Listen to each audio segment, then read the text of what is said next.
Maishäckseln, die heiße Phase vieler Lohnunternehmen im Herbst.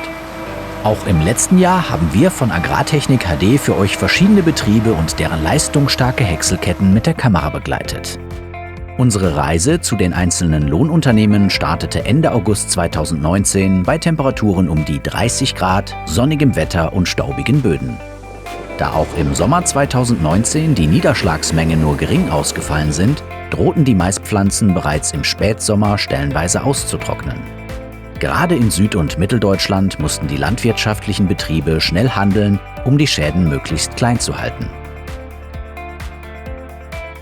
Zu diesem Zeitpunkt hatte wohl niemand damit gerechnet, dass dem Norden Deutschlands, gerade in Schleswig-Holstein, einige regenreiche Tage noch bevorstehen würden. Und so kam es, dass die hier ansässigen Lohnunternehmen sich erneut, wie im Jahr 2017, etwas einfallen lassen mussten, um den Mais halbwegs bodenschonend, zügig und ohne Materialmord vom Feld zu bergen. Zu Beginn der Kampagne 2019 haben wir das Lohnunternehmen Agrarlohn Müritz nördlich von Neubrandenburg in Mecklenburg-Vorpommern besucht. Die schwarz lackierten Traktoren, durch die das Unternehmen große Bekanntheit in den sozialen Netzwerken genießt, konnten wir bereits einige Male beim Strohpressen oder der Gülleausbringung in den letzten Jahren mit der Kamera begleiten.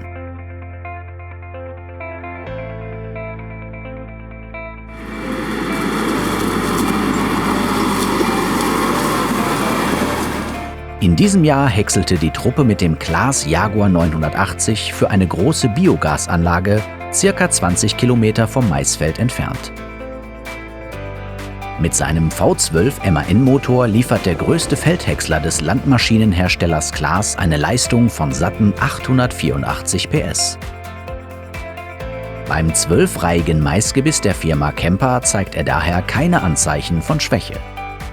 Auf dieser gut 40 Hektar großen Fläche erreicht das Lohnunternehmen mit dem Feldhäcksler eine stündliche Flächenleistung von ca. 7 Hektar. Dank dem eingespielten Team funktioniert der fliegende Wechsel zwischen den Abfuhrgespannen ohne Probleme, sodass der Häcksler keine Pausen einlegen muss.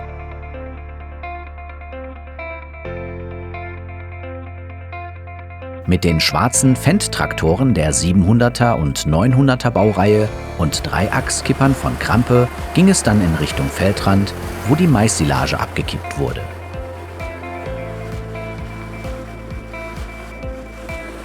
Auch dabei war ein John Deere 6250R als Mietschlepper und ein MAN Agrotruck vom Lohnunternehmen Agrarlohn Loxten.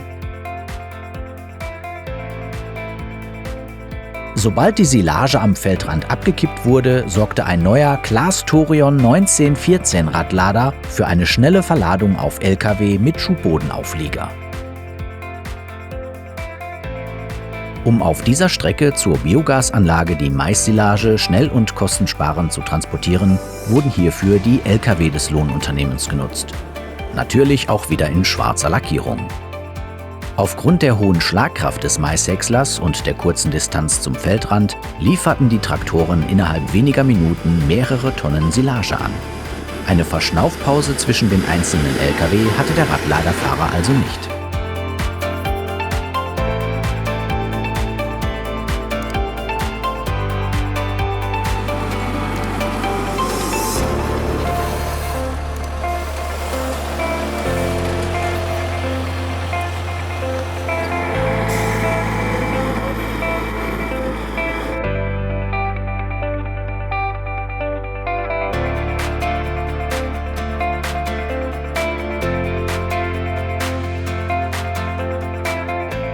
An der Biogasanlage angekommen, wurde die Silage von 2 Claas Xerion-Traktoren auf die Silomiete geschoben. Da hier auch die Silage einer zweiten Häckselkette angeliefert wurde, wurden 2 leistungsstarke Walzschlepper mit einem hohen Gesamtgewicht eingesetzt. Mit seinen 25 Tonnen Einsatzgewicht sowie angebrachter Zwillingsbereifung hatte der schwarze Xerion 4200 die Maissilage mit wenigen Überfahrten verteilt und verdichtet.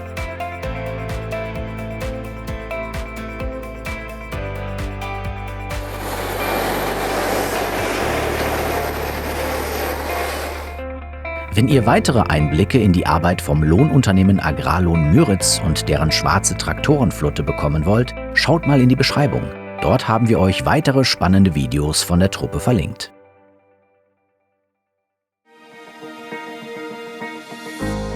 Anfang Oktober machten wir uns erneut auf den Weg, um das Lohnunternehmen Große Bohne aus Boomte zu filmen. Dabei hatten wir den mächtigen Krone Big X 1180 in der Region um Diepholz vor der Linse. Die Motorleistung des neu entwickelten Feldhäckslers ist beachtlich. Mit seinen 1156 PS aus einem V12-Motor mit über 24 Litern Hubraum ist dieser Big X laut Krone der stärkste Feldhäcksler am Markt. Innerhalb weniger Minuten hatte er mit dem 14-reigen Maisgebiss einen großen Tridem-Häckselwagen des Lohnunternehmens voll beladen. Um Wartezeiten des neu angeschafften Krone Big X zu vermeiden, rückte das Lohnunternehmen mit insgesamt 4 Traktorengespannen und Krone Häckseltransportwagen an.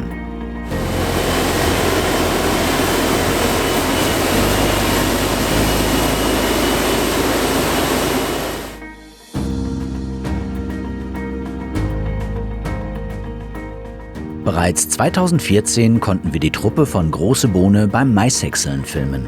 Damals noch mit Fendt-Traktoren aus der ersten 800er-Generation.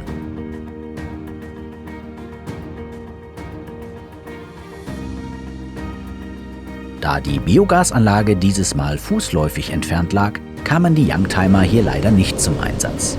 Wir haben euch aber das alte Video rechts oben im Bild verlinkt.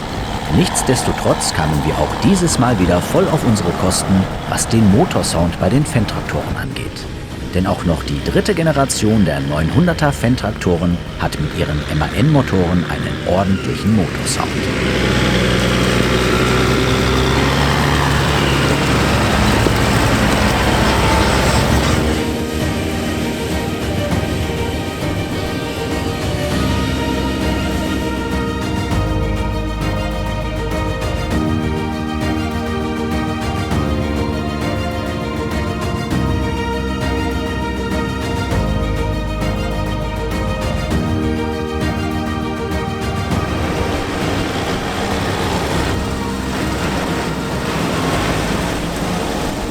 Anschließend ging es sofort weiter für uns, denn nördlich von Hamburg häckselte das Lohnunternehmen Matthias Wegner mit 2 neuen John Deere 9900 Feldhäckslern für eine große Biogasanlage.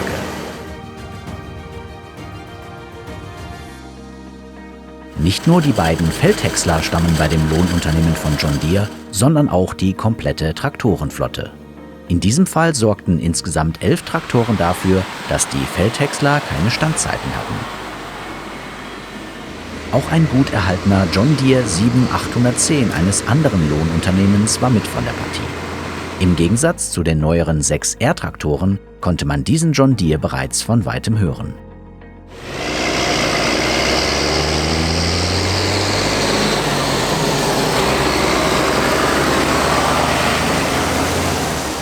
Bei den 2 John Deere 9900, die im gleichen Jahr vom Lohnunternehmen angeschafft wurden, handelt es sich aktuell um die leistungsstärksten Feldhäcksler von John Deere.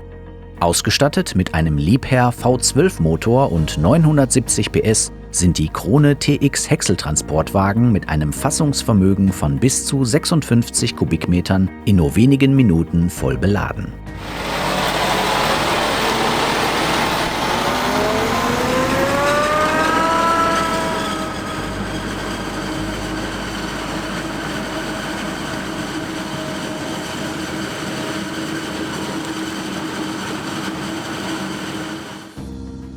Die zu der Jahreszeit früh eintretende Dunkelheit nutzten wir dazu, die Maschinen für euch im Scheinwerferlicht zu filmen.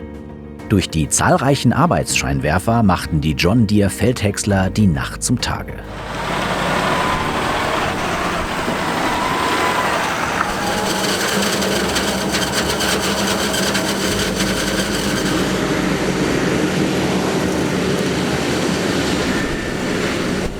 Um auf Nummer sicher zu gehen, zogen wir uns zurück, konnten aber diese Nachtszenen mit der Drohne für euch aufnehmen.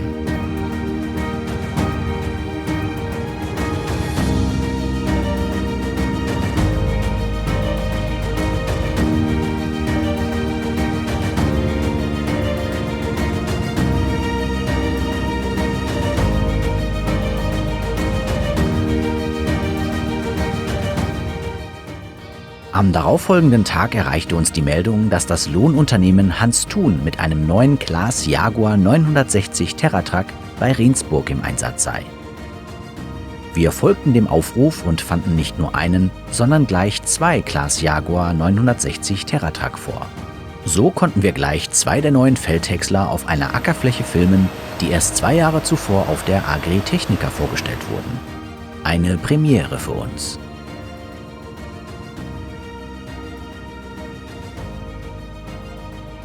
Beim Lohnunternehmen Thun wurden die beiden neuen Feldhäcksler gegen einen Claas Jaguar 970 und 950 im letzten Jahr getauscht. Ausgestattet sind die beiden neuen Jaguar 960 mit dem neuen 7,5 Meter breiten Orbis Maisgebiss sowie den TerraTrack Laufbändern, die ihr bereits vom Claas Lexion Mähdrescher oder Claas Axion Traktor kennt.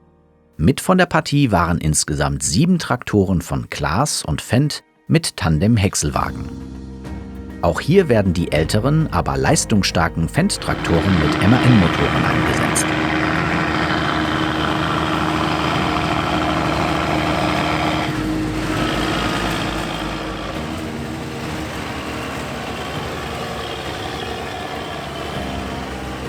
Um den Bodendruck nicht nur beim Feldhäcksler zu verringern, sondern auch beim Traktorengespann, testete Thun ein Wechselfahrgestell mit Silageaufbau der Firma Have, ausgestattet mit Claas TerraTrack Bandlaufwerk.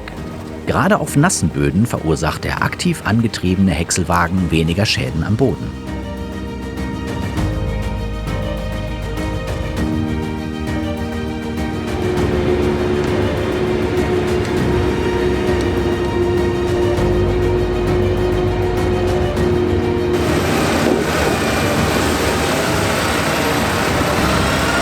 Ein Highlight auf dem Silo war für uns der schwarz lackierte Claas Xerion 3800, den man aufgrund des kernigen Motorsounds bereits von weitem hören konnte. Dieser wird bei Thun nicht nur zur Verdichtung der Maissilage, sondern auch zur Holzverarbeitung mit einem Jens Mobilhacker genutzt.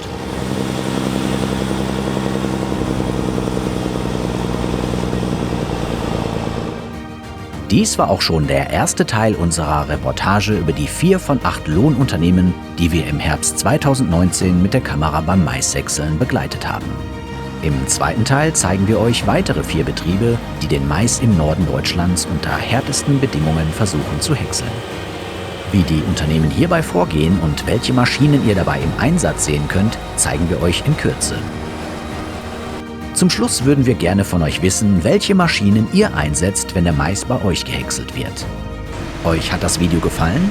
Abonniert am besten jetzt gleich unseren YouTube-Channel, um den zweiten Teil und weitere spannende Videos aus dem Bereich Land- und Forstwirtschaft nicht zu verpassen. Wenn euch das Video gefallen hat, freuen wir uns über ein Like und einen Kommentar.